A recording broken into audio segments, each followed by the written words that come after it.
এ দেখো, আমি আজকে একটু কিমা ঘুগনি করছি গো, বুঝছো? এ দেখো, কিমা ঘুগনি হবে। আর আর কি হবে? আর হবে, এই দেখো, নান হবে। নান আর কিমা ঘুগনি আমি বানাচ্ছি, ঠিক আছে? তো কষতে হবে এটা, তার জন্য লাগবে একটু জল। এর মধ্যে কিছু দিয়েছি, পেঁয়াজ, রসুন, আদা, লঙ্কা, টমেটো। বেশি হয়ে যাচ্ছে কি কিমাটা? তেলটা কম হয়ে গেছে মনে হচ্ছে, জানো? তেলটা মনে হচ্ছে একটু কমই হয়েছে। যখনই বুঝবে রান্না করতে করতে গায়ে তেল লেগে নেই, তার মানে বুঝবে তেল কম হয়ে গেছে। দেখেছো, তেলই নেই একদম, একটু তেল লেগে নেই, তেলটা একটু কম হয়ে গেছে। আর কি করা যাবে?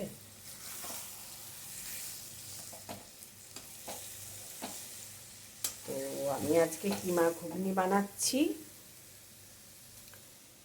আর নান বানাবো। আজকে রাত্রে আমাদের মেনু এটা। অনেক দিন পরে একটু ভালো খাবার বানালাম। ভালো খাবার বানাতে, ভালো ডিশ বানাতে খুব ভালো লাগে। আর রান্নাঘরটাও যদি গরম না হয় বেশি, তাহলেই ভালো লাগে। আগে যেখানে ছিলাম রান্নাঘরটা এত গরম ছিল, যদিও এখনও গরমটা তো সেভাবে পড়েনি, এটাও বোঝা যাচ্ছে না। তাও মনে হচ্ছে অতটা গরম হবে না। তো আমি এখন একটু পরেই কিমাটা ঢালবো।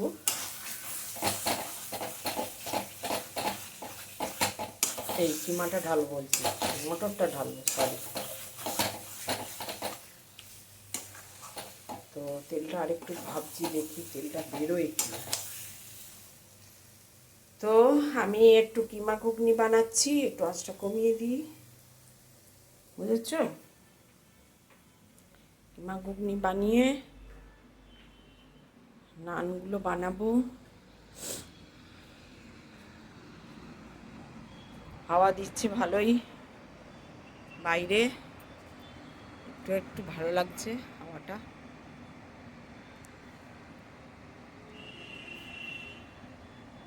চলো তাহলে ওটা করে নিই, বানিয়ে নিই, তারপরে শেষে দেখাবো কেমন লাগলো, ঠিক আছে? কেমন হলো, কেমন লাগলো না, রাখছি।